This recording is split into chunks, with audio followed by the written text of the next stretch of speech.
Hello everyone, কি খবর সবার? আশা করি সবাই অনেক ভালো আছেন। পাবনাতে শুরু হয়েছে বইমেলা, আর চলে গিয়েছিলাম দুই বান্ধবী মিলে সন্ধ্যাবেলা বইমেলাতে ঘুরতে। যদিও আমি খুব একটা বই প্রেমী না, তারপরেও যেহেতু পাবনাতে বিভিন্ন ফুড এবং বিভিন্ন ধরনের মেলা নিয়ে আপনাদের সাথে ভিডিও শেয়ার করে থাকি, এই জন্যই আপনাদের সাথে এই ভিডিওটি শেয়ার করা।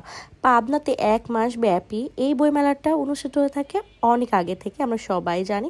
সো আজকে চলুন আপনাদের সাথে বইমেলার স্টলগুলো না ঘুরে দেখিয়ে আপনাদেরকে জাস্ট সার্বিক একটা পরিস্থিতি দেখায় যে বইমেলাতে কেমন চলছে। সো সন্ধ্যার পরেই অনুষ্ঠান হচ্ছে, যেখানে মুক্ত মঞ্চে সব বাচ্চারা বড়রা পারফর্ম করছিল। অ্যান্ড যেহেতু প্রোগ্রাম হচ্ছিল, আমি প্রোগ্রামটি এনজয় করার জন্য মায়ের পরশ থেকে তাদের পাপড়ি চাট এবং সিঙ্গারা ট্রাই করলাম। আর এর আগেও আমার অনেকগুলো ভিডিও আছে মায়ের পরশের।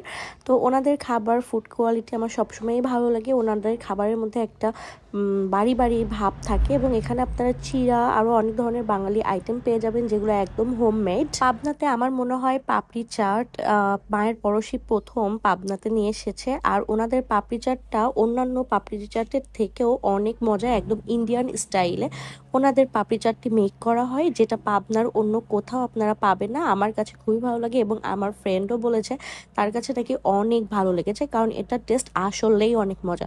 এবং এই মায়ের পরশের দিদির হাতের যে বড় বড় সিঙ্গারা, এত মজা। ভিতরের আলুর যে তরকারি ছিল, এটাও অনেক মজা। আপনারা অবশ্যই বইমেলাতে গেলে মায়ের পরশের খাবারগুলো ট্রাই করে দেখতে পারেন। আর আমার পেজটি যারা ফলো করেনি অবশ্যই ফলো করে ফেলবেন। Bye bye.